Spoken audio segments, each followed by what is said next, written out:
Amigos de Cuatro Vientos, ¿qué tal? Qué gusto estar de nueva cuenta con ustedes en la tercera exposición que estamos haciendo, la transmisión desde la ciudad de Ensenada, Baja California, México, en vivo, directamente en este estado de la República, que al igual que toda la República Mexicana está sacudido, envuelto de elecciones realmente locas, porque lo que está sucediendo en muchos estados de la República nos deja ver de alguna forma cómo los partidos políticos y los políticos tradicionales, e incluso algunos independientes, la verdad tienen la misma escuela en donde todo mundo se aprovecha, todo mundo busca sus propios intereses y nada más están buscando que los ciudadanos vayamos el día 6 de junio a las urnas y convalidemos pues todo este relajo que traen.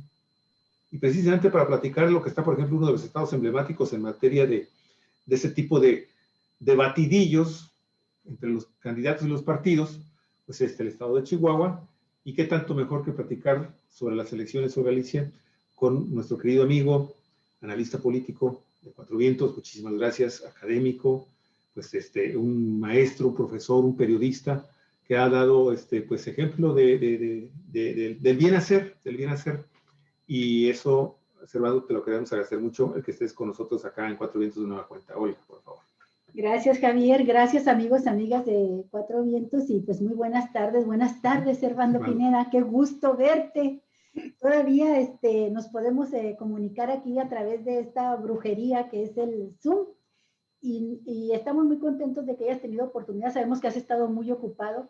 Servando Pineda Jaimes, amigas, amigos de Cuatro Vientos, es un profesionista, un investigador universitario, que ha tenido precisamente como sus áreas de interés fundamental en la investigación académica y también periodística, porque ha sido periodista durante muchos años, es el análisis de los fenómenos políticos, los partidos políticos, los procesos electorales y los medios de comunicación. Esa es la verdadera pasión de nuestro amigo Servando, además de su amor por Marisela y su gusto por un partido de fútbol que no quiero decir cuál es, porque a lo mejor muchos no se van a quedar al programa, pero le va a la América. Le va a la América.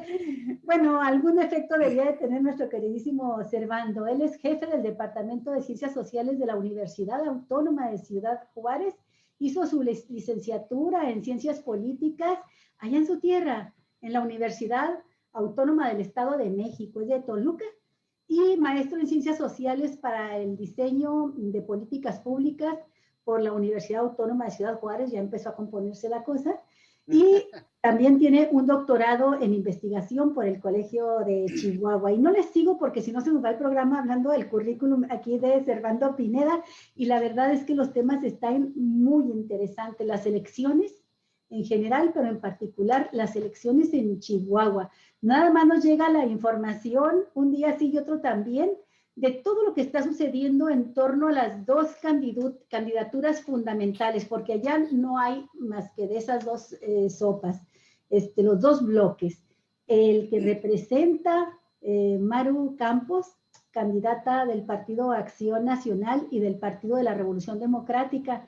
Allá no hicieron formalmente alianza con el PRI, como se hizo en prácticamente todo el país, con esta alianza PRI-PAN-PRD, pero por la vía de los hechos ya se les está sumando la candidata priista Graciela Ortiz, que dijo, no me alcanzan los chicles para nada, nada más traigo 3 canicas en la bolsa, ¿no? Y le voy a ofrecer esas 3 canicas a Maru. Y por otro lado, pues también partidos que declinan, creo que Fuerza por México, no sé quién más, a favor del candidato de Morena. Allá la alianza es con Morena, con el Partido del Trabajo y con el que conocemos como PANAL, ¿verdad? Es este partido. Y el candidato Juan Carlos Loera.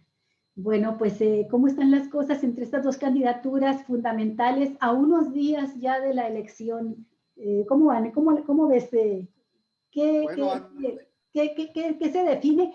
Con el ingrediente también, permíteme, Servando, del gobernador del estado insistiendo en la acusación contra Maru Campos por cohecho, una acusación penal, y en estos días apenas dan el anuncio de la designación de la priista a favor de la panista, cuando Corral, el gobernador panista, sale a revelar que incluso hubo empresarios que se le acercaron a querer pagar los 10 millones, casi 10 millones de que están acusando a Maru de haber recibido sobornos del expriista gobernador César Duarte, y que se acercaron a decirle, oye, pagamos los 10 millones, se regresan esos 10 millones a las arcas del Estado y ya deja en paz a Maru, ¿no? Y dice, y tengo todo documentado para comprobar que así fue. Bueno, pues ¿para qué quieres más telenovelón que Servando? ¡Qué barbaridad! Bueno, no, antes que nada, gracias Javier, gracias Olga por estas generosas palabras sobre mi persona, igual. De aquí para allá también mi reconocimiento, ustedes también son unos destacadísimos periodistas, no solo ahí en la ciudad donde están en este momento, sino en otras partes, en otras latitudes a nivel nacional. Y para mí es un honor que estar aquí con ustedes compartiendo, como dices tú, esta brujería que permite estar en dos ciudades distintas, pero con un proyecto, el mismo proyecto. Así que de verdad muy agradecido y me da mucho gusto siempre estar aquí en cuatro vientos. Y efectivamente, como dijo Javier, es un batidillo el que tenemos. Tú hiciste una descripción muy precisa con algunas situaciones que ahí yo ahondaré. Efectivamente, en nuestro estado para la gubernatura son 8 los candidatos que formalmente iniciaron este proceso, 2 coaliciones de las cuales no tienen correspondencia con las coaliciones nacionales.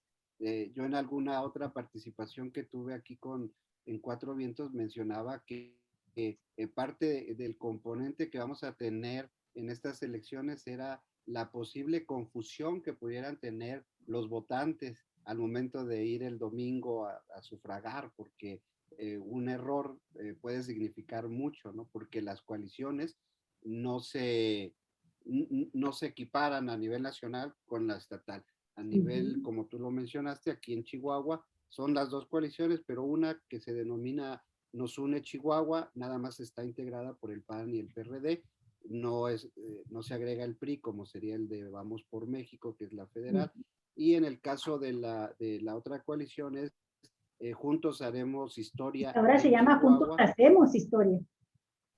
Y que está el Morena, el PT y Nueva Alianza, como lo mencionaste, Olga, que hay que aclarar, en el caso de Chihuahua tiene un registro estatal. Recordemos que Nueva Alianza perdió su registro en las pasadas elecciones. Y bueno, esto se ha venido hoy en día, tú también lo mencionaste, decías, no hay más sopas, hay solo 2.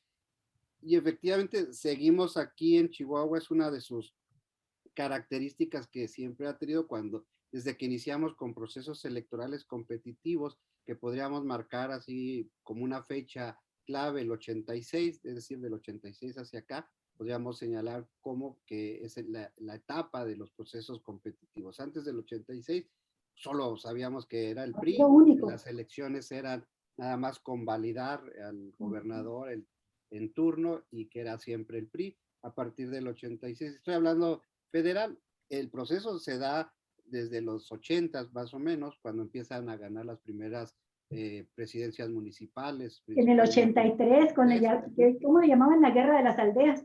Así es, entonces, bueno, pero en el plano general, y siempre había sido y así está catalogado, como un estado bipartidista, que era PRI o era PAN. Pues hoy seguimos siendo bipartistas, pero ahora cambió el escenario, porque estamos ahora con Morena y con el PAN como las dos principales fuerzas en nuestro estado. Seguimos siendo bipartistas, pero el que sale de esta ecuación pues es el PRI, que en los hechos está relegado casi hasta el tercer, cuarto lugar en pulverizado. Algo que tal vez pues nunca nos hubiéramos imaginado que pudiera ocurrir, ¿no? Entonces, bueno, eso está ocurriendo y a unos días de que estén las elecciones, efectivamente, en los hechos, pues se han dado una serie de movimientos que son el candidato de Fuerza por México, que era el doctor Alejandro Díaz, en pleno debate que se llevó a cabo el 20 de mayo, ahí en una forma que yo creo que pues le ganó el nervio y la emoción, medio atropellado, pues declina y le da su apoyo a la candidata del PAN y del PRD, a Maru Campos, y ahí se suma a su proyecto. Ahora sabemos que fue pues iniciativa personal Personal. del doctor, que el partido no estaba enterado y el partido desconoce este movimiento y ese, dentro de este batidillo que decía Javier, pues se da esta rocambolesca acción donde su candidato le da el apoyo al PAN, pero el partido formalmente se lo da al oponente, ¿no? A Juan Carlos Loera de la Rosa, que es el de Morena. Y días después también declina la candidata de redes sociales progresistas, María Eugenia Baeza, también le da su apoyo, se suma a la Amaro Campos. candidatura del PAN.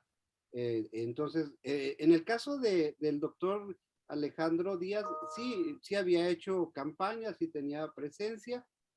En el caso de María Eugenia Baeza es un caso muy extraño porque formalmente nunca la vimos que estuviera haciendo campaña y de repente, bueno, pues presenta esta declinación que también no satisface a las dirigencias de redes sociales progresistas y se da ahí este cisma. Pero sin duda el cisma más grande tiene que ver con la declinación de la candidata del PRI, Graciela Ortiz. Hay que decir que en el caso de Fuerza por México y redes sociales, al ser partidos de nueva creación, tenían o tienen que ir forzosamente solos al proceso electoral.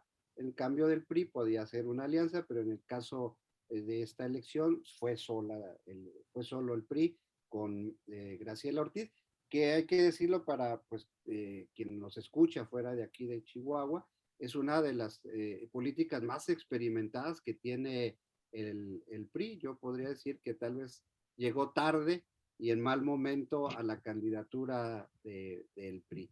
Finalmente, pues no, el PRI está totalmente relegado, sin ninguna posibilidad, y también en algo medio confuso, de ese, bueno, yo no dejo la elección, la candidatura, pero incita a la gente a que vote por la candidata del PAN. Y en los hechos, pues es darle su apoyo, darle una declinación. De hecho, dan una conferencia de prensa.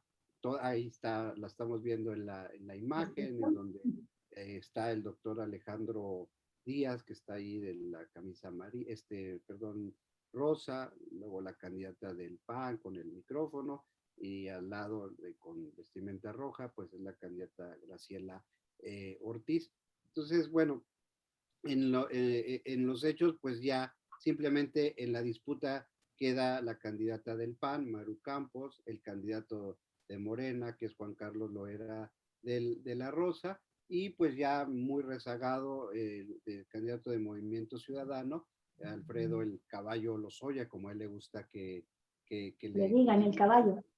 Así es, y ya los demás, pues en los hechos han declinado. Aquí hay que decir para también la gente que no está familiarizado con estas cosas, que estas declinaciones, también salvo su mejor opinión, son más bien de impactos mediáticos, o sea, no tienen ninguna repercusión real en los procesos. Me refiero a que no hay una transferencia de votos, que es decir, la gente que va a votar por Fuerza por México le van a contar los votos a Fuerza por México, la gente que vaya a votar por redes sociales le van a contar los votos a redes sociales, y la gente que vaya a votar por el PRI le van a contar los votos para el PRI, así no se transfieren esos. Tampoco hay una evidencia que digan que todos los militantes de estos partidos le van a hacer caso a sus abanderados para votar por Maru Campos, ¿no? O sea, finalmente eso tendrá otro tipo de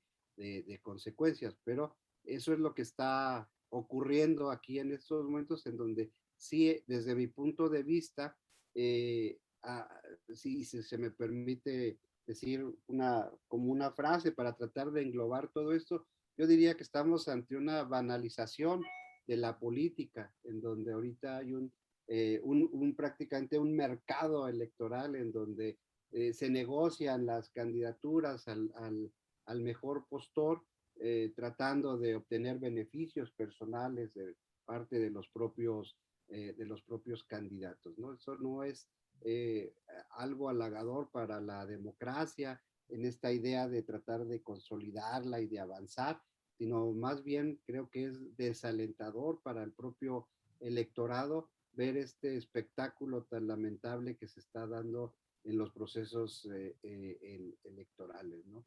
Imagínense, de por sí, desde el momento en que se integran todas las candidaturas, pues evidentemente para el elector le queda muy claro que no tiene que ver nada con las ideologías y los partidos políticos, ¿no? Hay un desprestigio total de los partidos políticos y de los políticos en sí, pocos se llegan a salvar, y los que logran integrar una propuesta seria debido a esta banalización que se da, se pierden. Miren, por ejemplo, rápidamente, el Movimiento Ciudadano, en el caso de la presidencia municipal de Juárez, toda su planilla del candidato es una de las planillas más capacitadas que se haya presentado en mucho tiempo aquí dentro de la comunidad.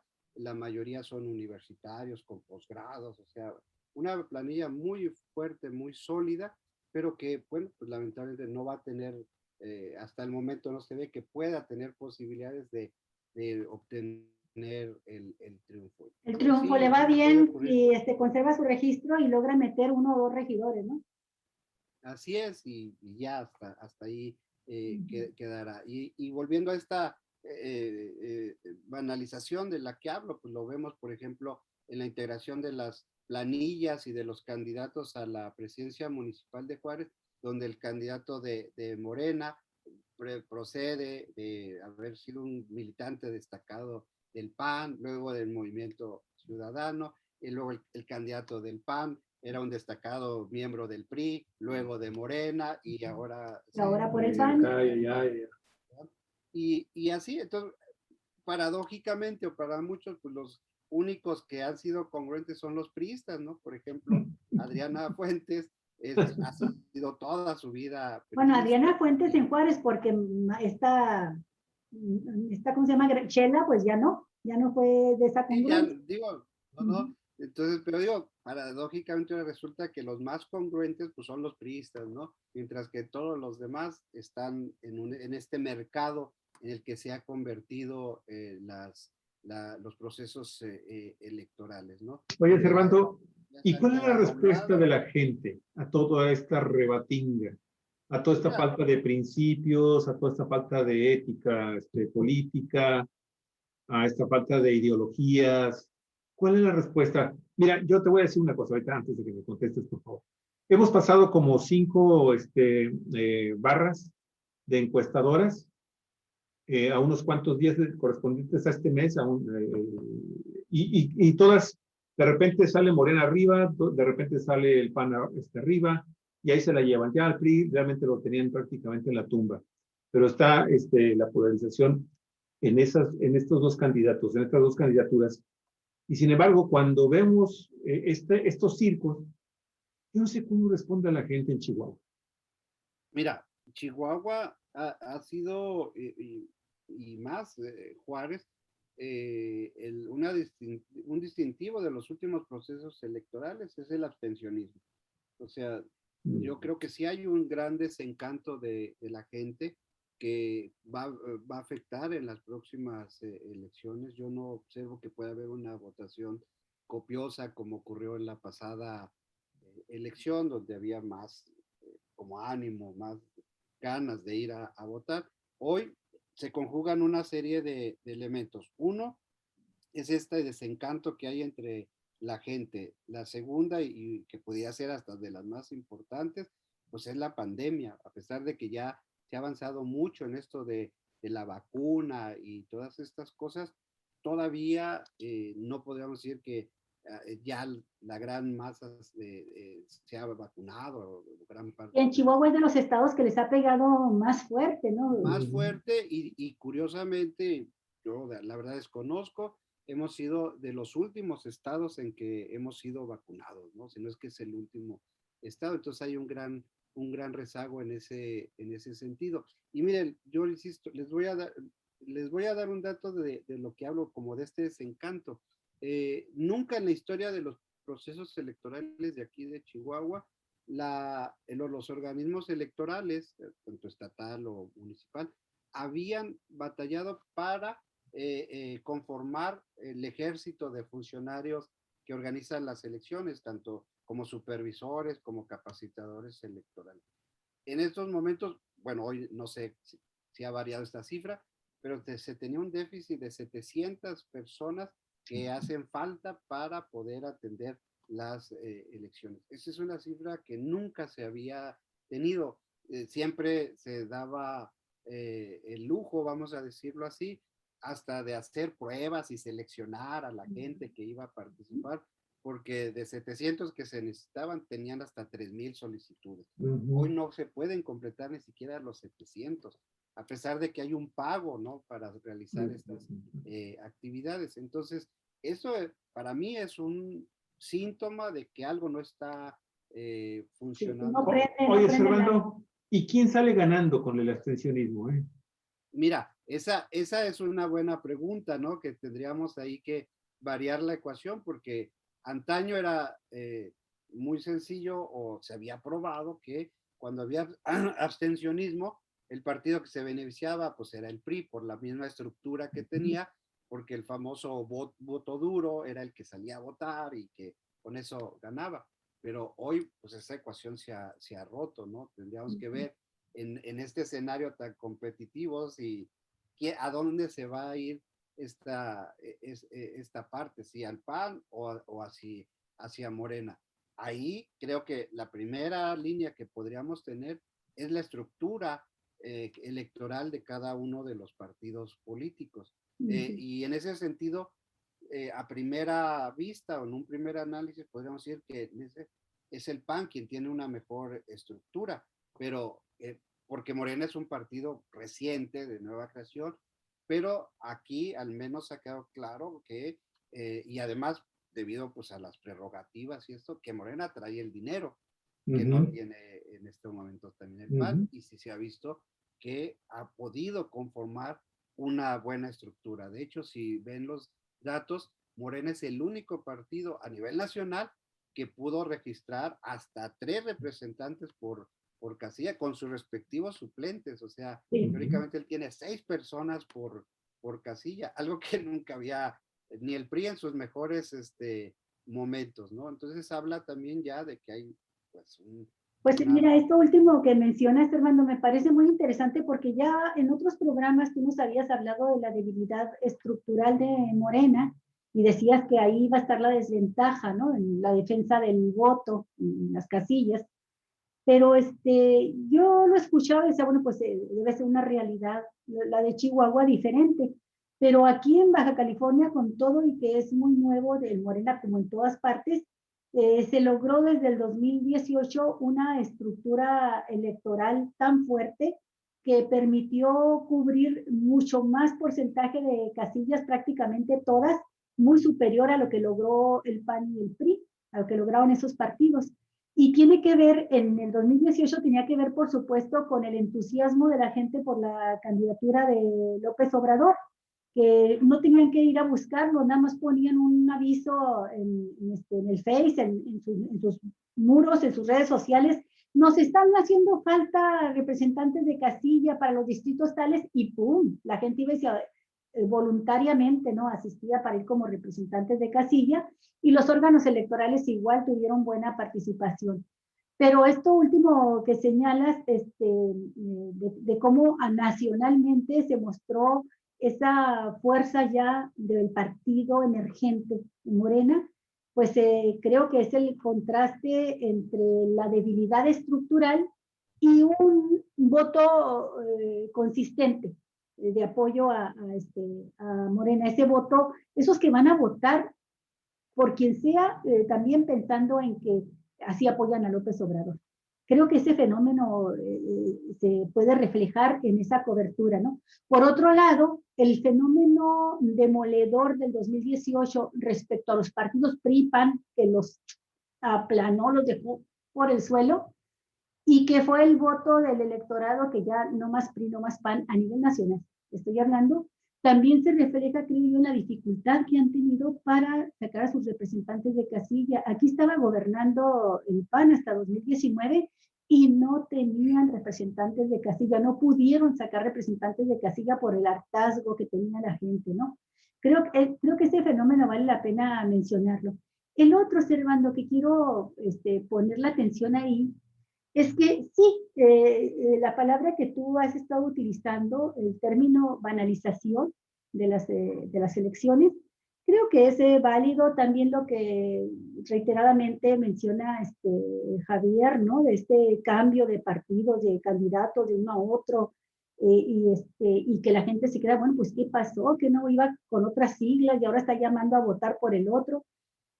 Creo que sí es un fenómeno que puede prestarse a hablar de lo convenenciero que son los candidatos, cómo se acercan al árbol que creen que les va a dar más sombra.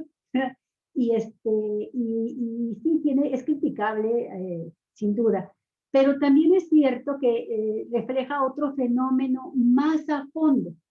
La banalización y todo eso, este chapulineo, ¿verdad?, que hemos estado viendo, puede, creo yo, distraernos del análisis del fenómeno que va más a fondo, que es el hecho de que, quieras que no, electoralmente se está partiendo en dos grandes bloques. Nunca, como hoy, aún con las peculiaridades que tiene la alianza en Chihuahua, se habían expresado estos dos bloques de manera tan definida, ni siquiera en el 88, que es lo más cercano que ha habido a ello, ¿no? Con el PRI y con las fuerzas de izquierda, porque estaba el PAN, eran tres fuerzas, Lutier, Cárdenas y Salinas. Y era una elección presidencial. Pero en unas elecciones intermedias, creo que no se había expresado estos dos bloques, grandes bloques electorales, y aquí sí hay un fondo político, ideológico, de proyecto, de lucha por el poder, y tiene que ver con las estrategias ya que se diseñan arriba. Esta estrategia de la cúpula de la coalición PRI, PAN, PRD, y planeada y convocada desde Claudio X de González, de esta parte de la oligarquía que dicen, hey, no podemos permitir, no vamos a permitir, arreglen sus diferencias que tengan ustedes, priistas, panistas y perredistas, pero pase lo que pase, tienen que ir juntos en la disputa principal, que es el control de la Cámara de Diputados. La mayoría en la Cámara de Diputados, la mayoría federal. Ya lo demás, a ver qué pasa, qué tanto pueden avanzar, ¿no? Y en esto de lo demás, creo que esto de las contiendas por las gubernaturas nos hace fijar la atención en las gubernaturas, en las principales presidencias municipales, y nos olvidamos de los candidatos a diputados federales. De hecho, no los he visto haciendo campaña. Están así como soterrados, como dejando, no se mueven. Si tú nos preguntas ahorita o le preguntas a cualquiera quiénes son tus candidatos a diputados federales, difícilmente te van a dar los nombres. No aparecen, no salen. Es uno que otro el que logra salir. Y esa es la pelea de fondo en estos dos bloques enormes que se han construido nacionalmente. Yo así la veo. Claro. O sea, después de la banalización que se ve, el fondo, el trasfondo, es la lucha por el poder en una coyuntura histórica que nos está tocando vivir, Servando. Sí, de hecho, bueno, pues la disputa por el poder está ahí en el Congreso Federal, como tú lo mencionas. De hecho, yo vislumbro que, por ejemplo, lo que va a ocurrir el próximo 6 de junio en las elecciones es que en el caso, por ejemplo, de las gubernaturas o de las presidencias municipales, la gente va a inclinar su voto por las personas, es decir, por el referente que tenga de quién es quién. sin importar tanto el partido.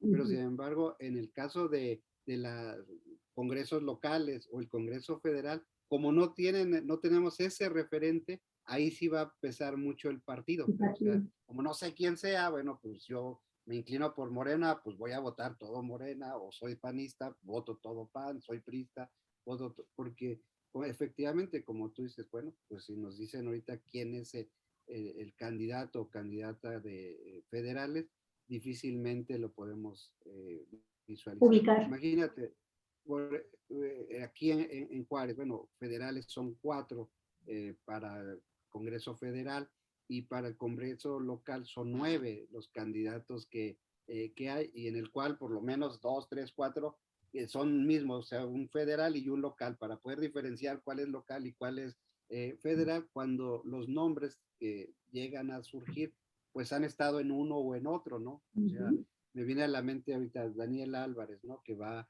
en la alianza de PAN, PRI, PRD, porque ahí sí, como es federal, sí van en alianza, pero ella también ha sido diputada local, entonces yo creo que para el común del ciudadano poder diferenciar si es federal o es local es complicado, ¿no? Entonces necesita hacer un análisis muy detallado de la boleta electoral para saber por quién voy a votar, y la gente en eso es más pragmática, ¿no? Pues votan por el partido. Se acabó. Por eso hace rato te preguntaba yo, mi estimado Servando, ¿quién se beneficia de todo esto? O sea, lo cierto es que ante esta rebatinga, como lo decíamos hace rato, pues alguien sale ganando, y estabas explicando, estabas manejando precisamente los conceptos de por qué finalmente un partido que estaba en proceso, que tiene una estructura muy fuerte electoral, como es el PAN, podría llevar cierta ventaja, aunque me faltó conocer qué fue, en qué beneficia el que, por ejemplo, Morena no tuviera en este momento, en Chihuahua en particular, esa estructura ya consolidada. ¿Hacia dónde te llevaba ese análisis? Sí, lo que estaba diciendo, bueno, era que el cambio que yo observo es seguramente porque hubo alguna decisión a nivel tal vez nacional, que en los últimos días se ve una mayor también estructura de Morena. Entonces yo creo que sí, entonces la disputa ya queda muy clara, ¿no? Que son entre Morena y PAN en ese sentido. Por supuesto, aquí internamente, pues es la gubernatura lo que está en disputa. Oye, Servando, pero al abstencionismo le vale un cacahuate que tengas la mejor estructura o la peor estructura del mundo, Sí, porque la gente, si está eso decía desilusionada, si ve ese batidillo que decíamos hace rato, simple y sencillamente dice, ¿sabes qué? Yo ni me paro. Pues. Sí, de hecho, no sé allá en Ensenada, en Baja California, pero aquí se ha intensificado mucho esta idea de los dos partidos con anuncios de vota todo por, o sea, vota todo Morena, vota todo PAN, o sea, ya no te fijes tú quién es tú vete por todos, ¿no? Porque, por ejemplo, aquí, en el caso de Juárez, sí también se ha intensificado el voto diferenciado. El voto cruzado. El voto cruzado, ¿no? Es decir, ok, votamos por Cruz Pérez Cuellar para la presidencia municipal, que es Morena, pero votamos por Maru Campos en el PAN para la gubernatura, ¿no? Entonces, ese también es un fenómeno que se está... ¿Tú crees que eso sea lo que vaya a predominar en Juárez? Pues es complicado, pero yo creo que sí puede darse, o sea, esa es una realidad, porque te digo, en el caso de la presidencia y de la gubernatura, sí creo firmemente que sí va a pesar las personas, es decir, por quién me convence más, no tanto el partido, porque además, fíjate, otra de las características de esta elección, pues es que se ha borrado los proyectos, o sea, si tú me preguntas, Claro. ¿cuál es el proyecto del PAN? ¿Cuál es el proyecto del propio Morena? O sea, pues no. Entonces, en ese sentido, Servando, ¿quién es el que tiene la mejor imagen pública? ¿El del PAN, la del PAN o el de Morena? Bueno, si me hablas de imagen, pues la característica, pues también de este proceso, pues es de que es la primera vez que tenemos a una candidata que está en pleno proceso electoral con un juicio encima, ¿no? Con ¿Un juicio demandas, penal? Sí. con procesos penales abiertos, que la van a poner en una situación bastante complicada en un hipotético triunfo, ¿verdad? Porque al No, ser si triunfa no la pone ella en la, situación complicada. Adquiere digo, fuero. pero bueno, pero va a tener la decisión de ella de suspender sus procesos, ¿no? Sus propios procesos, porque ya va a ser juez y parte, ¿no? Si gana la gubernatura. Entonces, bueno, ese es otro componente. En términos de imagen, pues bueno, no se tiene que pensar mucho, ¿no? Alguien que tiene un proceso contra alguien que a lo mejor no es muy popular, pero no le puedes encontrar algo Oye, que Servando, y digas que ahorita que estás mencionando esto, se me está ocurriendo también hacerte la pregunta, porque estamos ante la disyuntiva para los que finalmente decidan ir a votar. Pues, ok, ¿me voy por el todo o me voy por el voto cruzado? Y en ese sentido, ¿cómo está Chihuahua? Porque, bueno, pues puede llegar finalmente la candidata del Partido Acción Nacional y obtiene un fuero, pero ¿y si el Poder Legislativo le es adverso? O sea, y me gustaría mucho que nos pudieras comentar si existe esa posibilidad de que tuviéramos una gobernadora con un Congreso de poder otro. congreso mira, antagonista. aquí también, bueno, honestamente, yo no conozco, no sé, no quiere decir que no se hayan hecho, pero al menos públicamente no tenemos encuestas que midan ese fenómeno, ¿verdad? De cómo va el Congreso Acá tampoco. local. No, como que es así como que todo se ha centrado en las gubernaturas y al Congreso federal, ¿no? Y esos muy pocos. Casi todo se ha centrado en las gubernaturas. Y los dos municipios más grandes, ¿no? De los 67 de Chihuahua, que es la capital del estado, Chihuahua, y Ciudad Juárez. Ahí se centra, siempre ha sido así, las campañas se centran así en esos temas, ¿no? Oye, quiero hacerte otra pregunta.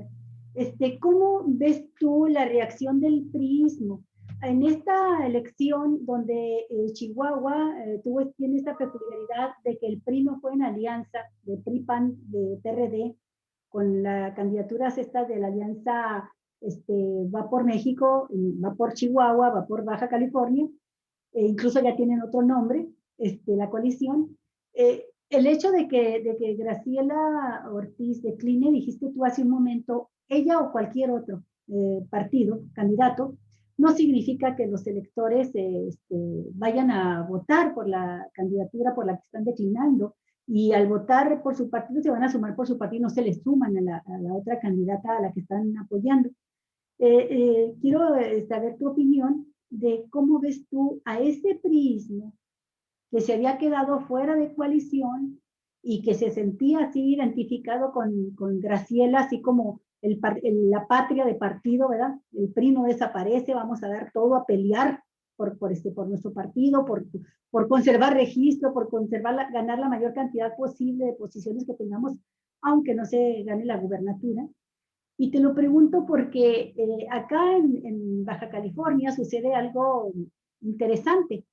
El priista más priista que anda en contienda es Hanron, Jorge Hanron, es el priista, porque la coalición lleva a Lupita Jones, que no era de ningún partido. Yo siempre digo que Lupita Jones fue contratada por Gustavo de Hoyos, que fue quien le hizo la invitación directamente, fue contratada para que hicieran el trabajo de candidata de la coalición. Y el priista, Hank, dice, yo soy un soldado del PRI, pero no me invitaron a esta guerra, así es que entonces voy a contender por el Partido Encuentro Solidario, que va buscando su registro. Y en este caso, Hank está siendo así como el polo de atracción del priismo, que no estaba de acuerdo con la coalición, ¿no? Que no estaba de acuerdo con una candidatura tan, la ven ellos, endeble como la de Lupita Jones, y dicen por aquí, y está juntando al priismo duro. En el caso de Graciela, que tenía ese priismo y que va y lo ofrece a Amaro, pues yo creo que lo ofrecen las cúpulas. Te doy mi primera opinión y luego me dices la tuya. Yo pienso que me he acordado mucho del filósofo de Rubio, de Artemio Iglesias, que tú sabes que tenía su sabiduría política este hombre, y decía él, las personas no son manzanas. Era un productor manzanero, ¿no? Las personas no son manzanas, no las podemos acomodar en una reja o en un montón de rejas y luego decir, voy a declinar por este otro candidato y luego llevarle las rejas de manzanas. No, no funciona así la cosa, decía él. Y yo pienso que tenía razón Artemio. El electorado priista que estaba apoyando a Graciela, no creo que se vaya a ir mayoritariamente por Maru. Tal vez muchos se abstengan, tal vez algunos voten por Maru y otros lo harán por Carlos Loera. Entonces, me llama la atención eso de las cuentas alegres, de las cuentas de la lechera que pueden estar haciendo con esto y no son así. Ese 10% que creo que dicen las encuestas que traía Graciela, no automáticamente se suman a Maru. Incluso hay sumas que restan, ¿no? Puede ser que le afecte un poco al PRI, que es el que quería salir ganando con algo en esto, que le afecte más al PRI porque va a ser como una especie de diáspora de su voto. Y el otro aspecto que no deja de tener su lado hasta de comedia, su lado humorístico, es que el primero que llamó a votar por Maru haya sido el Fernando Baeza, el líder de este grupo priista. Fernando Baeza es gobernador, Fernando Baeza ex senador, Fernando Baeza que en 1986, fecha que tú señalas como de parteaguas del inicio, del fin del Partido Único y el inicio de las contiendas reunidas, del bipartidismo en Chihuahua, va a pasar, ya está en la historia, como el protagonista de un fraude electoral. Y recordarás tú aquellas declaraciones, a mí me tocó hacerle la entrevista a, a don Manuel Bernardo Aguirre, también es gobernador, y le pregunté, ¿sí? Le pregunté precisamente su opinión sobre 1986 y dijo, el PRI sí ha cometido fraudes. Son fraudes que les llaman patrióticos. Son fraudes cometidos contra el PAN, pues era su competencia más fuerte, para evitar que la derecha llegue al poder, la derecha panista. Y ahora resulta que ese protagonista del fraude, Fernando Baeza, en 1986, es el que ahora sale a llamar a votar por Maru, que no solamente representa a la derecha, representa la fuerza más extrema, la corriente más extrema de ultraderecha dentro del panismo. La derecha, ¿Sí? ¿Cómo ves? Sí, sí, y ahorita estaba recordando porque fíjate, hace algunos años, en otro programa en el que también colaboro y que tú conoces, que es Hilo Directo, donde está Sí, con Ángel Otero. El maestro Pizarro en aquellos años, entrevistamos también a Fernando Baeza y ya hacía el calor del momento porque se hizo una plática así muy relajada. Le solté así a bote pronto, así de que sí había habido fraude en el 86 y que todo lo recuerdo muy bien. Dijo, sí hubo, pero poquito. O sea, fue poquito pues, lo suficiente para que quedaran. Sí, pero efectivamente, mira, yo coincido y lo has dicho muy bien. Si se va a dar un fenómeno, el priista que es priista, así como dice la gente popularmente de hueso colorado, ese en el mejor de los casos se va a abstener de votar en esta ocasión. Y si tiene que decidir para dónde trasladar su voto, seguramente lo va a hacer por Morena. Hay, digamos, más afinidad ideológica, al menos aquí en Chihuahua se identifican muy bien estos como enemigos, ¿no? El enemigo del PRI es el PAN y el enemigo del PAN es el PRI nacionalista. Sí, de hecho, por eso aquí no se dio esa alianza que se dio a nivel nacional, si no hubiera sido también PRI, PAN y PRD, o sea, aquí el PRI de inmediato se opuso a esa alianza, ¿no?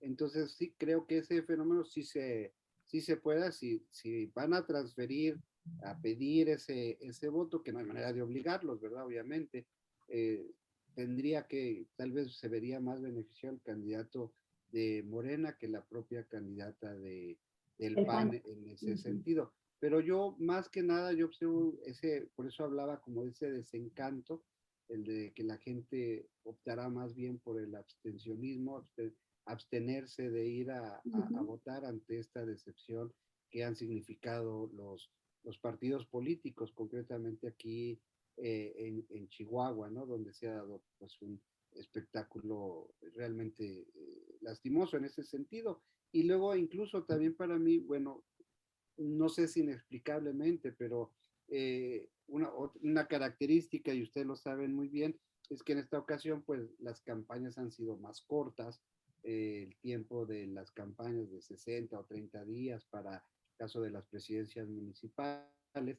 y eso ha llevado a que, por ejemplo, un ejercicio que pues con todas sus deficiencias puede ser un evento interesante dentro de la democracia, que son los debates. Hoy los organismos electorales aquí establecieron unos mecanismos un poco extraños, ¿no? En donde daban tiempo de 1 minuto para que expusieran sus ideas. Pues, ¿qué puedes exponer en 1 minuto? Casi tu nombre y el partido que representas y ya, ¿no? Entonces, realmente, Sí. pues no tampoco te permite Pero ver. agárrate, Servando, tienen un esquema. Yo estuve viendo el debate de Chihuahua y comparado con el debate de Baja California, y vamos a poner el primero porque ya los otros ya no fue la candidata de Morena.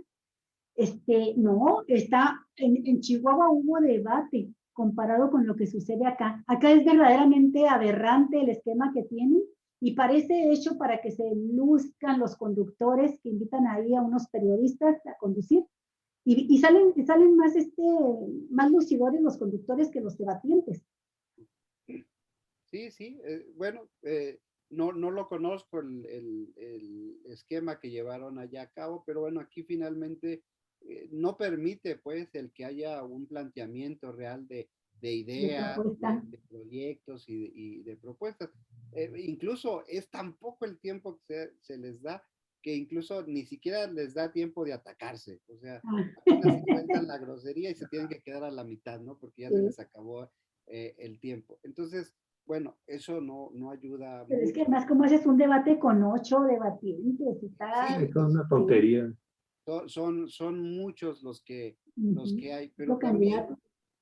fíjate, también hay otra característica que, bueno, no hay mecanismos en los cuales permita a que la gente tenga más elementos sobre qué es lo que propone cada partido. Entonces, caemos en la ocurrencia, en la frase más espectacular, en el hecho impactante y no tanto pues el estar discutiendo, pero también cuando tú te metes a sus plataformas electorales, a sus programas de gobierno, realmente no encuentras La diferencia. algo que digas, wow, pues esto sí nos va a transformar y nos va a catapultar a otros niveles, ¿no?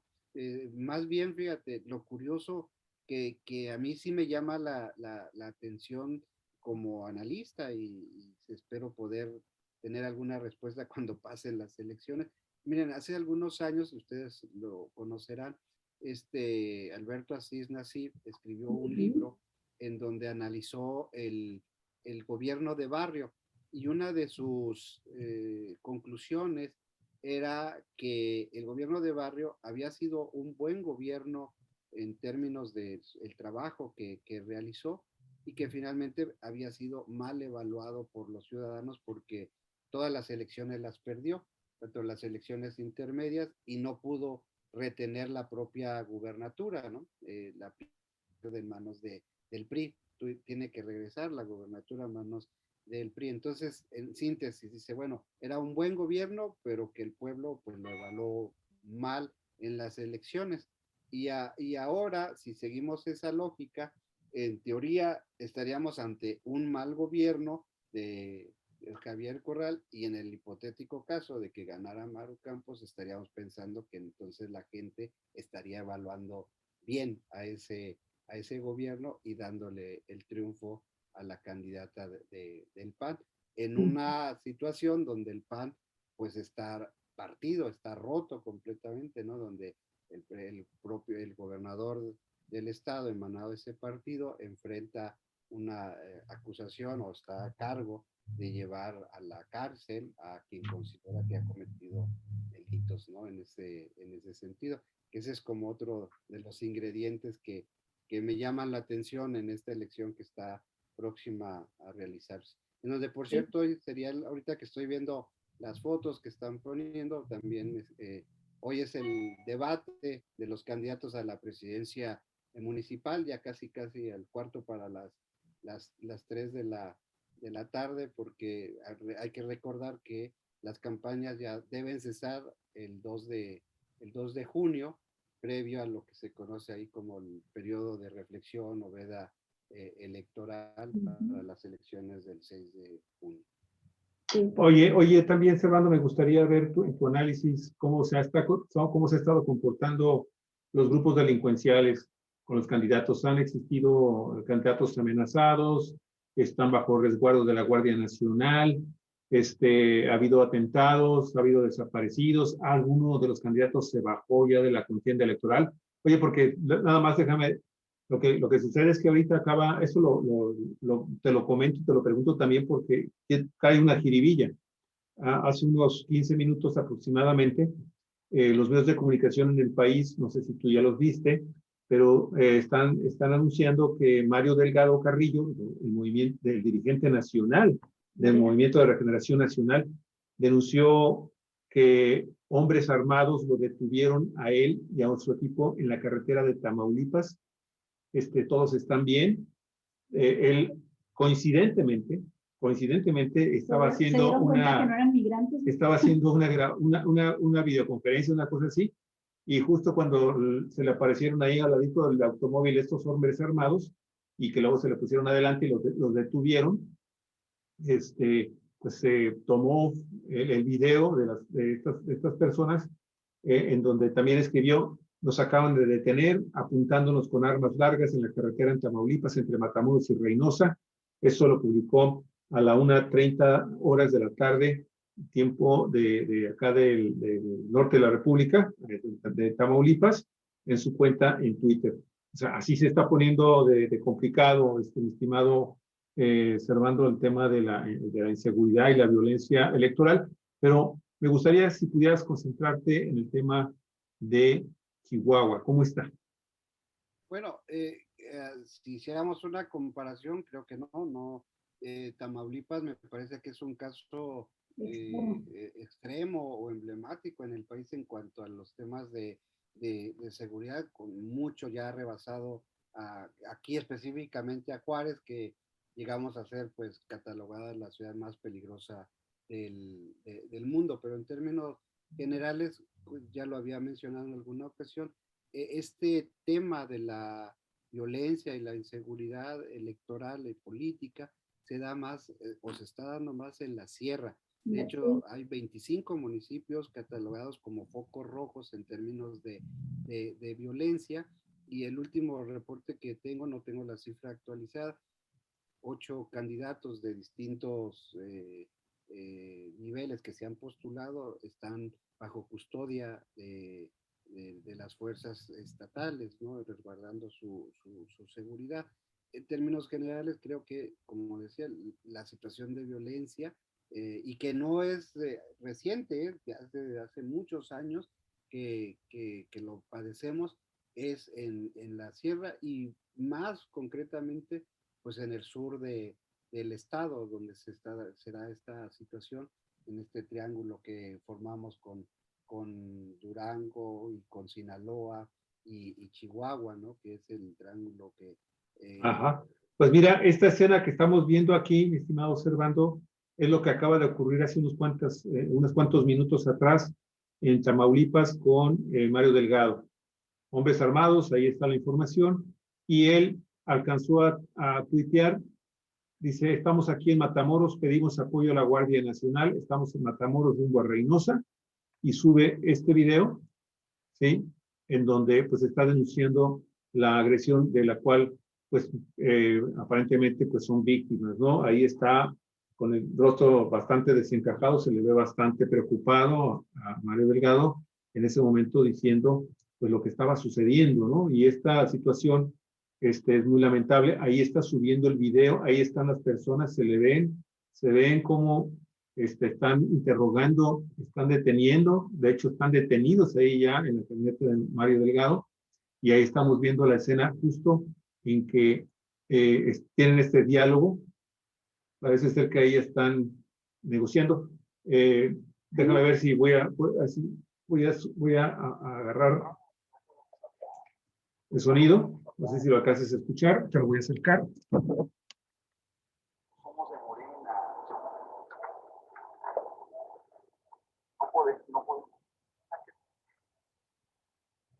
¿Escuchas, Servando? No, no escucho. Le dice, somos de Morena. Ahí están tratando de negociar, pues que no los detengan, ¿verdad? Que los liberen. Ahí se están identificando, fíjate lo que son las cosas. Ya los están verificando, fíjate nada más en qué situación tan lamentable está el país. Oye, nos detuvieron, vamos de Matamoros a Reynosa, nos detuvo una camioneta con armas largas. Estamos aquí parados, vamos para que le digan a Rosa Isela. Rosa Isela, la secretaria, La secretaria de Pública. Seguridad Pública. Y ahí ya se retiran, ahí ya los dejan. Bueno, ya los dejaron. Okay. Pero no hay que pasar por alto la situación que vive Tamaulipas en este momento, ¿no? En este momento, bueno, Tamaulipas está en un proceso de confrontación, de exhibición de fuerzas también frente al gobierno federal. Interesante que haya sido con el dirigente de Morena, con esta comitiva de Morena, porque el gobierno y el Congreso, la Cámara de Diputados, han solicitado y lo tuvieron una orden de aprehensión que está suspendida en este momento después del desafuero a que fue sometido el gobernador de Tamaulipas. Y el gobernador de Tamaulipas ha dicho junto con su Congreso, nada, no hay nada, no me van a desaforar. Aquí nada más cuenta la autoridad y la constitución de Tamaulipas. Entonces creo que esto tiene que ver, me da la impresión que tiene que ver más con esa pugna entre niveles de gobierno y la figura del gobernador Francisco Javier Cabeza de Vaca. No sé qué pienses tú. Y fíjate, es algo también que creo que habrá que valorar en el contexto nacional, que estamos ante la posibilidad de que enfrentemos un país muy fragmentado. Es decir, normalmente había una cuestión en que todos los gobernadores fueron priistas, después había un bloque panista, pero ahora estamos ante reales posibilidades de que esto se fragmente mucho. O sea, hay por lo menos dos posibilidades de que, por ejemplo, se tengan dos gobernadores de Movimiento Ciudadano, ¿no? Samuel García en Nuevo León y el candidato de Campeche, ¿no? Perdón, ¿quién es el otro? El de Campeche, pero no recuerdo el nombre. No te acuerdas el nombre, sí, pero que fue desbancando del primer lugar a Aleida Sansores de Moreno. Exacto. Entonces, bueno, ahí ya tenemos... 2 de 15. Sí, luego el bloque de Morena, que seguramente va a tener su fuerza, el bloque de los panistas, un posible bloque que se puede hacer con el Partido Verde, que también tiene otras posibilidades. Entonces, el mapa geográfico del país ya no va a estar tan unificado como nos estábamos acostumbrados hace un par de años o una década atrás, lo que eso también va a significar el que desde el centro, el gobierno, la gobernanza en el país tenga otra dinámica. Y en ese sentido, esa es la importancia que creo que tú coincides también conmigo, de el Congreso, ¿no? Donde se toman las grandes decisiones, y que ahí cualquiera de los partidos que logre controlar va a pertrecharse para iniciar este juego de fuerzas, que sin duda, pues el gran escenario es la próxima elección presidencial. Ya en estas ideas de la picaresca electoral mexicana, pues ya muy adelantada, ¿no? O sea, vamos a la mitad del sexenio, pero ya está en juego la próxima elección presidencial. Creo que es lo que está en disputa, y estas grandes fuerzas de las que tú hablas y que hacen valer pues su fuerza, ¿no? En términos Y antes de eso, el referéndum de López Obrador en Y el 2022. referéndum de López Obrador, ¿Continúa o no también continúa?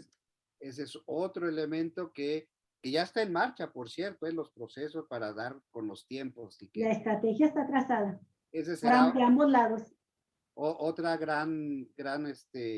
otro gran análisis que estará pendiente, ¿no? Pero en ese sentido, otro de los actores relevantes es lo que conocemos como los grupos de presión, que ahora han dejado de ser grupos de presión y se han convertido en actores protagónicos, incluso por encima de los propios partidos políticos, ¿no? Que los partidos políticos parecerían ya casi como un gran distractor más bien del gran escenario nacional que estará en disputa en la próxima elección, ¿no? Donde se ve que no va a ser nada sencillo el escenario que enfrenta el Congreso Federal, porque no va a haber ya una mayoría en ese sentido, no se va a poder hacer los ajustes como ocurrió en la elección pasada, en donde con la transferencia de diputados se pudo hacer una mayoría. Hoy eso no va a ser. Oye, pero la Asamblea General del INE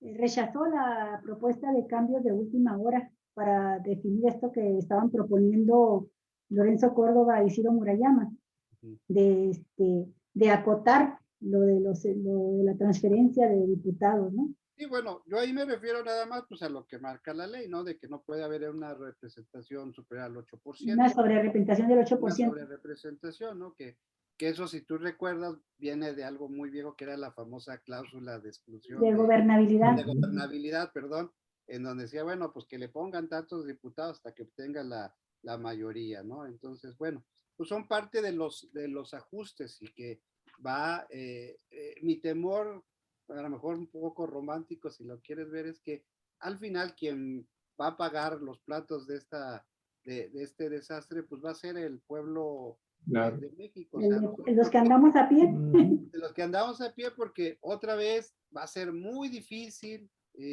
hacer consensos, hacer acuerdos, en donde pues, se ponga por delante tanto el país y como los propios estados. O sea, nosotros, por ejemplo, aquí en Juárez, que hemos tenido un rezago en infraestructura urbana que es enorme y ya casi proverbial nuestro rezago. Al cuarto para las 12 nos hacen un montón de obras que no se van a poder terminar, y el temor de todos nosotros acá es que pues gane quien gane, lo más seguro es que no las van a terminar o las van a dejar a medias o las van a suspender, y otra vez vamos a estar esperando que la ciudad tenga la infraestructura que necesita, ¿no? Fíjate, Servando, que no sé, entre Chihuahua y Juárez, no sé cuántas veces ha habido más alternancia en Juárez que en Chihuahua, o si ya más o menos está parejo de la ciudad gobernada entre panistas y priistas. Pero hago el comentario por lo siguiente. A simple, en una opinión muy ligera, pues se diría, bueno, pues es que es parte de la alternancia que han tenido los juarenses, que gobierna el PRI, gobierna el PAN, luego gobierna un independiente, y no se ponen de acuerdo en el trazo de los grandes proyectos de desarrollo urbano, que no pueden estarlos midiendo por trienios, ni siquiera por sexenios. Entonces, creo que ese sería un factor, pero no suficiente para entender el fenómeno. Creo que el problema entre Chihuahua y Juárez tiene que ver también con la clase gobernante, con el tipo de gobernantes. Teto Murguía habrá tenido mucho apoyo entre las colonias y los que lo han hecho alcalde, pero no tenía una propuesta de trazo de desarrollo a largo plazo. Y esto lo vemos porque en el caso de Chihuahua, Servando, tú recordarás que entraba un gobierno, salía otro, y tomaban los proyectos y prácticamente orientaron el desarrollo urbano independientemente de las siglas partidistas. La única diferencia que brotó fue lo de los arbolitos del viaducto, ¿te acuerdas del canal? Que Patricio sembró arbolitos y llegó Gustavo Ramos y los quitó. Dijo, no, esos arbolitos no van ahí en el canal. y se hizo la guerra de los arbolitos, ¿no? Como le llamamos, que no dejaba de ser algo pintoresco. Pero fuera de esto, tanto priistas como panistas y grupos de poder fáctico como los grupos empresariales se han puesto de acuerdo en el trazo del desarrollo urbano de la ciudad. Cuando te presentan un proyecto, tú ves, por ejemplo, las maquetas que presentaba muy pomposamente Patricio Martínez, de las grandes vialidades, pues esas grandes vialidades fueron trazadas desde que estaba Fernando Baeza. Y luego llegó Barrio y lo que hizo en Juárez no lo hizo en Chihuahua. En Chihuahua continuó el trazo que se había establecido. Y en Juárez sí, en Juárez por las broncas allá políticas internas hace aquella expropiación enorme de tierra de Bermúdez y reorienta el desarrollo del barrio de la ciudad de Juárez, lejos de donde estaban las obras de Bermúdez, ¿no?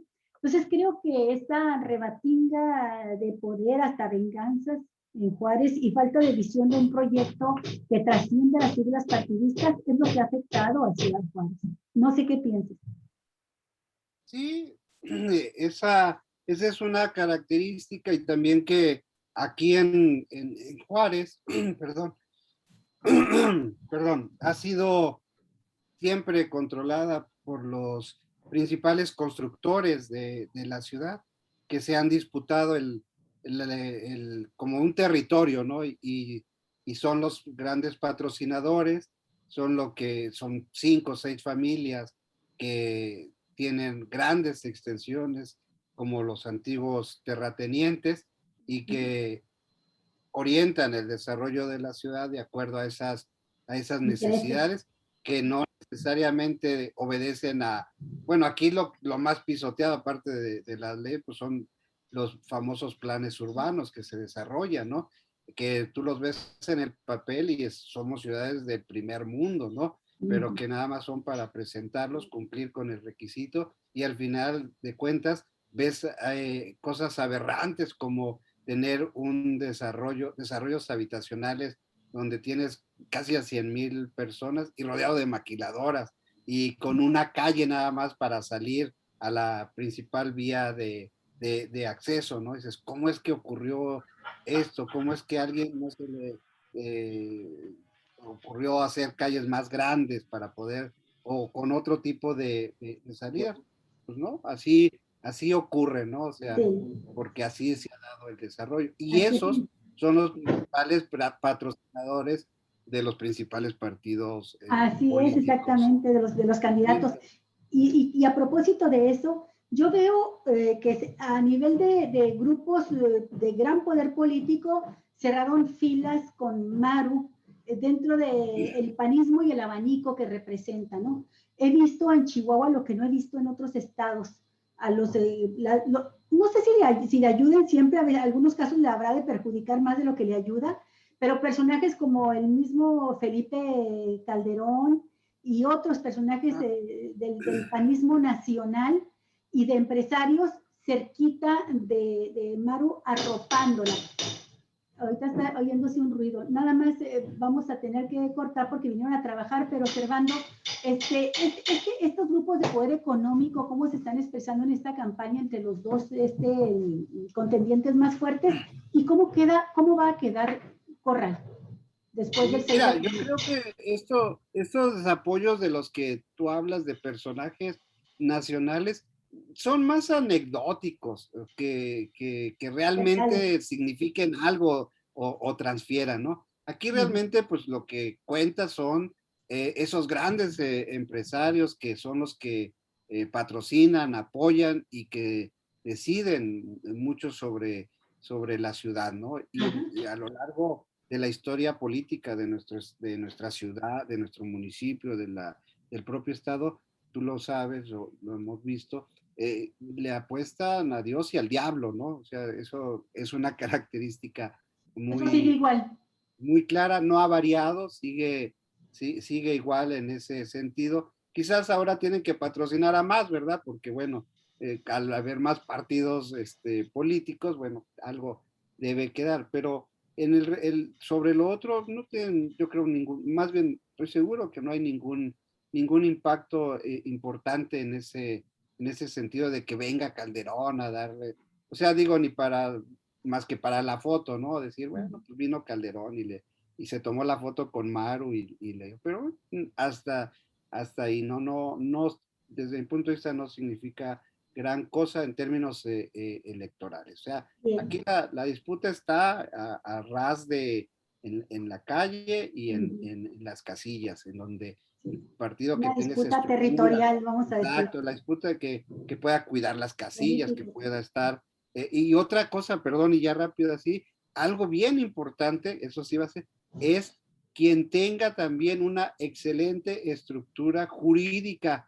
Los Claro, se van a judicializar las elecciones en todo el país y Chihuahua no va a ser excepción, obviamente. Exactamente. Entonces, ahí que no tenga, y fíjate, ahí hay una gran deficiencia porque, y lo digo como universitario, las universidades no estamos preparando, digamos, abogados electorales. El derecho electoral. Normalmente son penalistas que se meten a hacer esos trabajos, en fin. Y el derecho electoral es muy especializado. ¿Todavía no existe una rama en las universidades de derecho electoral? Por lo menos con nosotros no. Desconozco si en otros lados se esté... aquí lo que más se ha avanzado es en la realización de diplomados. Igual acá. Pero yo creo que en términos pues, de mercado laboral, el derecho electoral tiene una gran avenida ahí para explotar, claro. Porque cada vez más lo vemos, todos los procesos cada vez son más reñidos. Recordemos aquí, la última elección se gana por 800 votos. ¿Sí? Es decir, bueno, se dio el triunfo a alguien por 800 votos y hasta la última instancia, ¿no? Hasta la sala superior. Entonces, eso te habla de que cada vez... Ciudades que tienen 1,5 millones de habitantes, imagínate un triunfo por 800 votos. Fernando, lo último que te preguntaba, ¿cómo queda Corral después del 6 de junio?